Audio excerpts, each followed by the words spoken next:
Number 12 જોશું. Example number 12 ની રકમ છે 9π/8 minus 9/4 sin inverse 1/3 બરાબર 9/4 sin inverse 2√2/3. આવું આપણે સાબિત કરવાનું છે. આ આપણે સાબિત કરવાનું છે. તો આપણે LHS થી શરૂ કરીએ છીએ. 9π/8 minus 9/4 sin inverse 1/√3. તો 9/4 કોમન કાઢીએ છીએ તો π/2 minus sin inverse 1/3 થઈ ગયા. હવે આપણે ખબર છે કે π/2 minus sin inverse x એટલે cos inverse x થાય. cos inverse 1/3 કારણ લખશું sin inverse x plus cos inverse x બરાબર π/2. તો π/2 minus sin inverse 1/3 બરાબર cos inverse 1/3 થયા. હવે cos inverse 1/3 જે આપણે આવ્યા તો આપણે હવે એને થીટા ધારશું. તો અહીં cos inverse 1/3 બરાબર x ધારતા થીટા x કોઈ પણ ધારી શકો. જ્યાં x કાઈ પણ ન આપ્યું હોય તો x belongs to cos inverse નો મર્યાદિત વિસ્તાર 0 થી π. therefore cos x બરાબર 1/3 greater than 0 હોવાથી x પહેલા બીજા ચરણમાંથી કેમાં આવી જશે? પહેલા ચરણમાં આવશે. એટલે આને નંબર આપી દેશું આપણે 1 અને આને નંબર આપશું 2.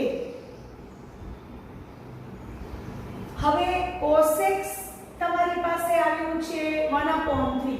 હવે તમે sin x ગોતો. sin x તો sin x બરાબર √1 minus cos square x greater than 0 થાય. કારણ કે 2 પરથી, કારણ કે પહેલું ચરણ હોય એટલે પહેલા ચરણમાં તો બધા ધન હોય. cos x ધન છે, x belongs to 0 થી π/2 છે એટલે sin x પણ ધન થશે. તો √1 minus cos square x એટલે 1 minus 1/9 એટલે √8/3 એટલે 2√2/3 આવ્યા. therefore x બરાબર sin inverse 2√2/3 આવ્યા. હવે આને આપણે નંબર સ્ટાર આપી દઈએ, આને સ્ટાર અને આને 2 સ્ટાર આપી દઈએ. તો હવે આપણે લખી શકશું LHS બરાબર 9/4 into cos inverse 1/3. એની જગ્યાએ 9/4 into x લખ્યા કારણ કે cos inverse 1/3 બરાબર x થાય. કારણ કે 1 પરથી લખશું. હવે x ની જગ્યાએ આપણી પાસે sin inverse 2/3 આવ્યા. તો આપણે x ની જગ્યાએ લખશું sin inverse 2√2/3 આવ્યા. કારણ કે 2 સ્ટાર પરથી આપણે આયરું લીધું x બરાબર શું આવી ગયા? RHS. તો આ રીતે આપણે સાબિત કર્યું કે LHS બરાબર RHS. આખું આ પરિણામ આપણે સાબિત કર્યું. LHS ને સાદુરૂપ આપતા ગયા અંતે આપણો જવાબ આવ્યો આ. એટલે તમે આના બરાબર તમે શું સાબિત કર્યું? 9π/8 minus 9/4 sin inverse 1/3 is equal to 9/4 sin inverse 2√2/3 આપણે સાબિત કર્યું. એક્ઝામ્પલ નંબર 12 માં હવે આપણે એક્ઝામ્પલ નંબર 13 કરીએ છીએ. Example number 13. એક્ઝામ્પલ નંબર 13 ની રકમ છે સમીકરણ ઉકેલો. એક્ઝામ્પલ નંબર 13 ની રકમમાં સમીકરણ ઉકેલો છે એટલે એમાં રહેલો ચલ x y જે ચલ હોય એની આપણે કિંમત મેળવશું. તો સમીકરણ છે 2 tan inverse cos x 2 tan inverse cos x બરાબર tan ઇન્વર્સ 2 cosec x ઉકેલો. આપણે ઉકેલવાનું છે એટલે આમાં રહેલા ચલ x ની કિંમત મેળવવાની છે. હવે તમને બધાને ખબર છે કે 2 tan ઇન્વર્સ હોય તો tan inverse x plus tan inverse x એમ છૂટું પાડી શકીએ. tan inverse cos x plus tan inverse cos x 2 ની જગ્યાએ 2a તો એ વત્તા a. અને અહીંયા આપણે નહીં છૂટું પાડીએ, અહીંયા આમ જ રાખશું. tan inverse 2 cosec x. નકર cosec x વત્તા cosec x કરી શકીએ પણ અહીંયા એમ જ રાખશું. હવે તમારી પાસે tan inverse x plus tan inverse y ની ફોર્મ્યુલા છે tan inverse x plus y cos x plus cos x upon 1 minus cos square x બરાબર tan ઇન્વર્સ 2 cosec x. કારણ તરીકે tan inverse x plus tan inverse y બરાબર tan inverse x plus y upon 1 minus xy જ્યાં xy બરાબર cos square x તમને ખબર છે less than 1 થાય કારણ કે 0 less than or equal to cos square x less than or equal to 1 આપણે ખબર છે. તો આ રીતે આપણે ત્રિકોણમિતિમાં આગળ વિસ્તારમાં ભણ્યા હતા. હવે tan inverse 2 cos x upon sin square x થઈ ગયા ને અહીંયા tan inverse 2 by sin x થઈ ગયા. tan ઇન્વર્સ મર્યાદિત પ્રદેશમાં એક છે એટલે બંને બાજુથી tan ઇન્વર્સ નીકળી જશે, sin x નીકળી જશે, 2 નીકળી જશે, બચ્યા કોણ cot x બરાબર 1 કારણ કે 2 sin x આન્સર છે બંને બાજુથી નીકળી ગયા, tan x નીકળી ગયા, cot x બચ્યા એટલે tan x બરાબર 1 બરાબર tan pi by 4. આપણે ત્રિકોણમિતીય વિધેયમાં શીખ્યા હતા tan x બરાબર tan y નો વ્યાપક ઉકેલ x બરાબર n pi plus y યાદ હોય તો જ્યાં n belongs to z. તો અહીંયા પણ આપણી પાસે tan x બરાબર tan pi by 4 આવ્યા તો x બરાબર n pi plus pi by 4 જ્યાં n belongs to z જે માગેલો ઉકેલ છે. અને બાજુમાં કારણ યાદ દેવડાવી દઉં છું. tan x બરાબર 11મા ધોરણમાં tan x બરાબર tan y નો વ્યાપક ઉકેલ x બરાબર n pi plus y જ્યાં n belongs to z હતો એનો આપણે ઉપયોગ કર્યો. તો આ રીતે એક્ઝામ્પલ નંબર 13 આપણે કર્યો સમીકરણ ઉકેલો એટલે એમાં રહેલા ચલ x નું મૂલ્ય મેળવો, કિંમત શોધો. હવે આપણે પહોંચ્યા છીએ એક્ઝામ્પલ નંબર 14 માં. એ પણ સમીકરણ ઉકેલો છે. એક્ઝામ્પલ નંબર 14 એ પણ સમીકરણ ઉકેલો છે. એમાં પણ બાજુમાં શરત આપી છે. એક્ઝામ્પલ 14 સમીકરણ ઉકેલો એટલે એમાં રહેલો ચલ જે છે એની વેલ્યુ મેળવવાની. બાજુમાં શરત આપી છે x > 0 આવવો જોઈએ અને રકમ લખું છું હું. રકમ છે tan inverse 1 minus x upon 1 plus x બરાબર 1/2 tan ઇન્વર્સ x. આ ઉકેલવાનું છે એટલે x = RHS લઈ આવવાની નથી, આખાનો ઉપયોગ કરીને x લઈ આવવાનો. 2 ને આ બાજુ લઈ જઈએ 2 tan inverse 1 minus x upon 1 plus x બરાબર 2 ને આ બાજુ લઈ ગયા બરાબર tan ઇન્વર્સ x. હવે 2 છે એટલે છૂટા પાડીએ a વત્તા a, 2a હોય તો a વત્તા a.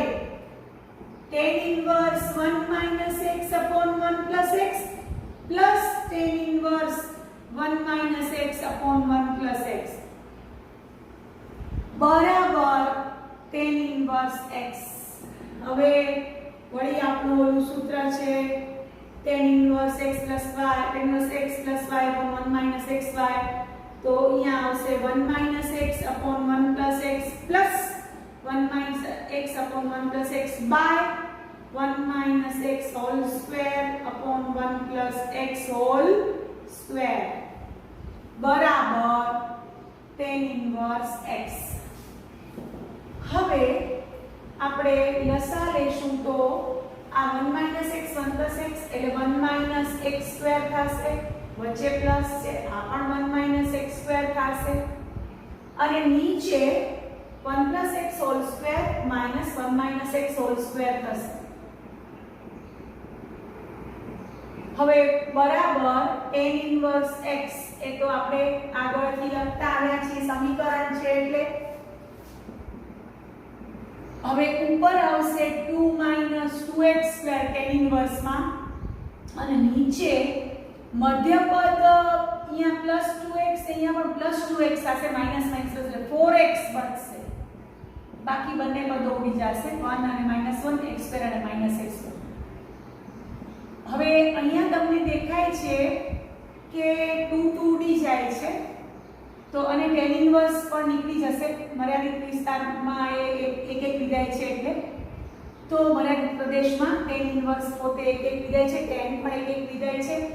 તો અહીંયા આપણી પાસે આવશે 1 - x² / 2x = x. બે ઉડી ગયા, tan ઇન્વર્સ નીકળી ગયા. 1 - x² / 2x = x એટલે 1 - x² = 2x² એટલે 3x² = 1 એટલે x² = 1/3 એટલે x બરાબર ઓમ તો +or -1/√3 થાય પણ બાજુમાં આપ્યું છે x કેવો લેવાનો છે >0 જે માગેલો ઉકેલ છે. તો આ રીતે આપણે ઉકેલ શોધતા શીખ્યા. હવે ઉદાહરણ એક્ઝામ્પલ નંબર 14 આપણો પૂરો થયો. હવે એક્ઝામ્પલ 15, 16, 17 બંને ત્રણે MCQ છે પણ ત્રણ બહુ સારા MCQ છે તો એની ટ્રિક્સ આપું છું. 15, 16, 17 MCQ છે પણ એની ટ્રિક આપું છું, બધા જોશે ધ્યાનથી. એક્ઝામ્પલ નંબર 15 ઓમ તો એ MCQ છે પણ આપણે ટ્રિક ઉપરથી એનો આન્સર કઈ રીતે લખશું કે તમે MCQ માં આપણે કોઈ પણ ટ્રિક કોઈ પણ સૂત્ર અજમાવી શકીએ. sin of tan inverse x બરાબર ખાલી જગ્યા જ્યાં mod x <1 મારે આનો જવાબ લઈ આવવાનો છે. તો આપણે એક આપણા CBSE ના કોર્સમાં ત્રિકોણમિતીય પ્રતિવિધાયના આંતર સંબંધો નથી તો આપણે એ સૂત્ર લખીએ છીએ ત્રિકોણમિતીય પ્રતિવિધાયના આંતર સંબંધો જે આપણી બુકમાં નથી પણ આપણે MCQ માં વાપરી શકશું. કેમાં વાપરી શકશું? MCQ માં લખીએ છીએ. બધા જ વિદ્યાર્થીઓ આ ત્રણ સૂત્ર લખી નાખશે. sin inverse x આપ્યું હોય એને cos inverse માં આ રીતે ફરાવી શકાય. sin inverse x બરાબર cos inverse √1 - x² બરાબર tan inverse માં આ બેનો ભાગાકાર એટલે x √1 - x² જ્યાં 0 x 1. પછી cos inverse x આપ્યું હોય એને sin inverse માં ફરાવવું હોય તો આમ ફરાવી શકાય. sin inverse 1 - x² √માં અને tan inverse માં આ બંનેનો ભાગાકાર એટલે √1 - x² / x. અને જો tan inverse x આપ્યું હોય તો તમે એને sin inverse x અને cos inverse x માં કેમ ફરાવી શકો? તો tan inverse x બરાબર sin inverse x √1 + x² અને cos inverse 1/√1 + x² આ બંનેનો ભાગાકાર કરો તો આ પોતે આવી જાય. તો આ બધામાં શરત આપી છે તો અહીંયા પણ આ જ શરત mod x આપણે 0 x 1 ટૂંકમાં શરત આ શરતને આધારે આપણે આ ત્રણે આંતર સંબંધો છે ત્રિકોણમિતીય પ્રતિવિધાયના આપણે આ વાપરશું. MCQ છે એટલે છૂટ છે તો આપણે અહીંયા tan inverse x ની જગ્યાએ મૂકશું sin inverse આનું દેખાય છે આનું tan inverse x ની જગ્યાએ મૂકશું આ sin inverse x √1 + x². MCQ માં મૂકવાની છૂટ છે બાકી આપણી ચોપડીમાં આ સૂત્ર આવ્યા નથી તો આનો આન્સર આવશે આ એક્ઝામ્પલ જે એનો ઓપ્શન છે એ ઓપ્શન આપણે આ રીતે વાપરી શકીએ છીએ. મેં ખાસ તમને આ ત્રણ ત્રિકોણમિતીય પ્રતિવિધાયના આંતર સંબંધોના ખાસ સૂત્રો લગાવ્યા. MCQ માં આપણે આપણે ચોક્કસ ઈ વાપરી શકશું, કારણ કે એમસીક્યુની રીત આપણે બતાવતા નથી. હવે એમસીક્યુ નંબર 16 છે. એક્ઝામ્પલ નંબર 16, પ્રશ્ન number 16, MCQ number question number 16 આપણે કરવા જઈ રહ્યા છીએ.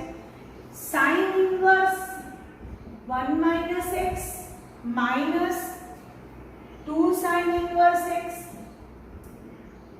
બરાબર π/2 ઉકેલો. ઉકેલો એટલે કે એમાં રહેલો x શોધો. હવે આપણે ખબર છે કે એમસીક્યુ હોય ને તો ઓપ્શન ઉપરથી પણ કરી શકાય, એક રીત ઈ છે. તો આમાં 4 ઓપ્શન આપ્યા છે, તો એમાં x બરાબર 0 જે છે ને એ ચારે ચાર x બરાબર 0 છે આ સમીકરણનું સમાધાન કરે છે. x બરાબર 0 તમે લેશો ને તો sin inverse 1 minus 2 sin inverse 0 એટલે sin ઇન્વર્સ sin π/2 sin π/2 એટલે અને sin 0 એટલે 0 આગળ 2 એટલે અહીંયા આવ્યા π/2 અને આ 0 એટલે અંતે π/2 આવ્યા. એટલે x બરાબર 0 એકલો જે છે ઈ ઓપ્શન છે. એક દાખલા એક ઓપ્શનમાં 1/2 આપ્યો છે તો 1/2 કરીએ ને તો sin ઇન્વર્સ અહીંયા 1 - 1/2 એટલે 1/2 અને અહીંયા 2 sin ઇન્વર્સ 1/2. હવે sin ઇન્વર્સ 1/2 એટલે sin ઇન્વર્સ sin π/6 અને અહીંયા sin ઇન્વર્સ sin π/6 એટલે π/6 minus π/3 થાય એટલે minus π/6 is not equal to π/2 નથી થતું. એટલે એક જ માત્ર x બરાબર 0 માટે ઈ ઓપ્શન સાચો પડે છે. x બરાબર 0 એ આપેલા સમીકરણનું સમાધાન કરે છે. હવે લાસ્ટ એક્ઝામ્પલ છે એમસીક્યુ છે ત્રીજો અથવા એક્ઝામ્પલ નંબર 17 અથવા પ્રશ્ન નંબર 17. એમાં રકમ આપી છે tan ઇન્વર્સ એક્ઝામ્પલ જ છે એટલે હું ગણું છું, તમને એમાંથી કોઈ ટ્રીક મળી જાય. tan inverse x/y minus tan inverse x minus y upon x plus y. આનું આપણે જવાબ શોધવાનો છે, બરાબર, ખાલી જગ્યા. તો tan ઇન્વર્સ આપણી પાસે સૂત્ર છે tan inverse x sin y નું સૂત્ર tan inverse x minus y tan inverse x/y minus x minus y upon x plus y છેદમાં 1 plus x/y into x minus y upon x plus y બરાબર. આપણે આનો જવાબ શોધવાનો. હવે આપણે લસા લઈએ તો x² + xy minus xy plus y² નીચે xy + y² + x² ઓછા xy. હવે તમે જોશો તો xy અંશ અને છેદમાંથી નીકળી જાય છે એટલે બચે છે x² + y² by x² + y² એટલે 1 બચે છે. 1 એટલે 10π/4 એટલે tan ઇન્વર્સ 10π/4 એટલે ઓપ્શન આપણો π/4 આન્સર સાચો આવે છે. તો આ રીતે આપણે ત્રિકોણમિતિય પ્રતિવિધાય ચેપ્ટર અહીંયા પૂરું કર્યું. તો તમને લોકોને બધાને મજા આવી હશે. મારા વિડિયો જોતા રહેજો, શેર કરતા રહેજો, લાઈક કરતા રહેજો અને મારી ચેનલને સબસ્ક્રાઇબ કરજો. Thank you.